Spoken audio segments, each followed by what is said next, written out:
जैसा कि हम जानते हैं कि भारत देश रिसोर्सेज, रॉ मटेरियल्स और एग्रीकल्चर लैंड में हमेशा से आगे रहा है, इसीलिए कई लोगों की नज़रें हमारे देश पे हमेशा से रही है। इसीलिए इतिहास में कई सारे गद्दार भी इस देश से निकले हैं और आज ऐसे ही गद्दारों से हम आपको मिलाएंगे।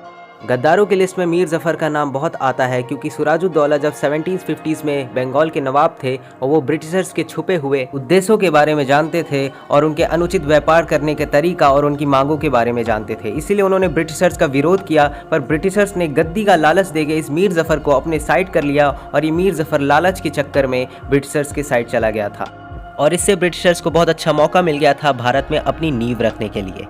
ब्रिटिशर्स अच्छे से जानते थे कि सिराजुद्दौला उनके व्यापार के लिए बहुत बड़ा खतरा है, इसीलिए उन्होंने ये चाल चली और मीर ज़फ़र को बंगाल की गद्दी का लालच देके अपनी साइड कर लिया था और मीर ज़फ़र उनकी साइड चला गया था। सिराजुद्दौला बहुत बड़ी सेना होने के बावजूद भी 1757 में बैटल ऑफ प्लासी में ब्रिटिशर से हार गए थे और उनकी आर्मी ने उनकी इसलिए सपोर्ट भी नहीं किया था क्योंकि वो मीर ज़फ़र का सपोर्ट कर रहे थे, जिसकी वजह से ब्रिटिशर्स को कॉन्फिडेंट मिल गया और पावर मिल गई कि वो अपने साम्राज्य को आगे बढ़ा सके भारत में।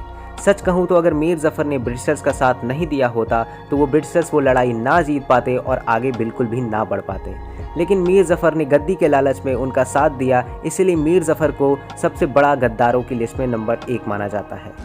फिर नंबर दूसरे पे आते हैं जमींदार। गांधी जी ने एक बात कही थी कि अगर सारे भारतीय एकजुट होकर ब्रिटिशर्स को बाहर निकालने की ठान ले तो ये काम बहुत आसानी से हो सकता है।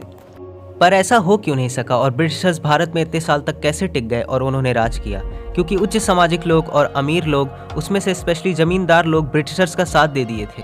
मैं ये नहीं कह रहा कि सारे जमींदार धोखेबाज थे और देशद्रोही थे जिन्होंने अपने देश के साथ गद्दारी की थी, लेकिन उनमें से अधिकतर लोग थे।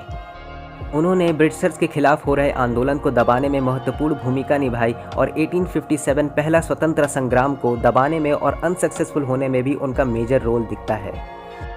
फिर तीसरे नंबर पे आता है मोहम्मद अली जिन्ना, जिसने भारत को डिवाइड करने में एक मेजर रोल निभाया था। मोहम्मद अली जिन्ना को भारत के इतिहास में एक विलेन के रूप में देखा जाता है, लेकिन मोहम्मद अली जिन्ना पहले जवाहरलाल नेहरू की तरह ही भारत के लिए स्वतंत्रता सेनानी हुआ करता था, लेकिन इसने बाद में मुस्लिम और हिंदू में डिवाइड किया और उनको आपस में सांप्रदायिक दंगे में फंसाया, जिसमें डायरेक्ट एक्शन डे 1946 कोलकाता का मशहूर है, जिसमें बहुत सारे लोग मारे गए थे इसके भड़काऊ भाषण की वजह से।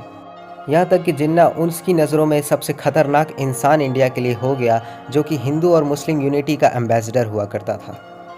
मोहम्मद अली जिन्ना अधिकतर अपनी स्पीच में एंटी हिंदू बातें करते थे और मुस्लिम्स को भड़काते थे, ये कह के कि आप अपने हक की लड़ाई लड़ो और अपने लैंड के लिए लड़ो, लेकिन फिर भी उनको कई मुस्लिम बिल्कुल सपोर्ट नहीं करते थे। इसलिए मोहम्मद अली जिन्ना भारत के इतिहास में सबसे गद्दारों की लिस्ट में बहुत बड़ा नाम बन चुके हैं। इसीलिए जब प्रांतों में 1937 में इलेक्शन हुआ था और इंडियन नेशनल कांग्रेस नेहरू की जीत गई थी और मुस्लिम लीग को एक भी वोट नहीं मिला था। फिर नंबर 4 पे आता है जयगोपाल। 1931 में जयगोपाल HSRA का मेंबर था भगत सिंह के साथ, जो भगत सिंह के मामले में सरकारी गवाह बन गया था और ब्रिटिशर्स के दबाव में आकर इसने फॉल्स स्टेटमेंट दे दी थी, जिसकी वजह से भगत सिंह, राजगुरु और सुखदेव को फांसी की सज़ा सुनाई गई थी। फिर आता है फरिंदर नाथ घोष, जिसको सबसे बड़ा गद्दार बोलें तो बिल्कुल गलत नहीं होगा।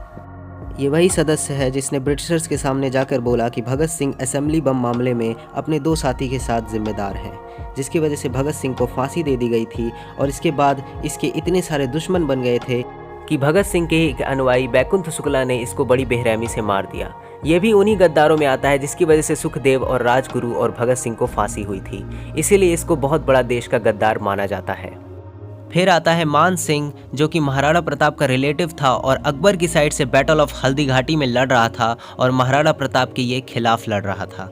जिस टाइम महाराणा प्रताप मुगलों के साथ जंग कर रहे थे, जिसकी वजह से उनको जंगलों में भी रहना पड़ा था और संघर्ष करना पड़ा था, उस टाइम ये मुगलों के साइड से लड़ रहा था। मान सिंह अकबर का खास बन चुका था और बिल्कुल सपोर्ट उसने नहीं किया था महाराणा प्रताप का, जिसकी वजह से महाराणा प्रताप अकेले पड़ गए थे। लेकिन बाद में महाराणा प्रताप को सहायता मिली भीलों की और भील राजा राणा पुंजा की, जिसकी वजह से महाराणा प्रताप हल्दी घाटी की लड़ाई में 2-2 हाथ कर पाए मुगलों से, और इसका श्रेय राणा पुंजा राजा को जाता है, जो कि भील राजा थे।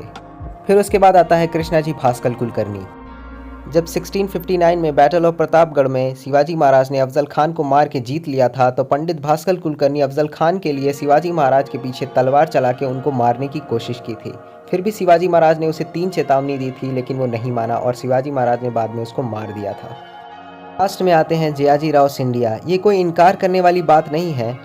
रियासतों के अधिकांश शासकों की तरह जियाजी राव सिंधिया ग्वालियर के राजा ने एक गद्दार के रूप में अंग्रेज़ों की सहायता करने का काम किया था। ऐसे ही ना जाने कितने धोखेबाज हैं हमारे देश के, जिनको हम एक वीडियो में कवर नहीं कर सकते। अगर आपको वीडियो पसंद आई हो तो लाइक करें, शेयर करें, सब्सक्राइब करें और कमेंट करें।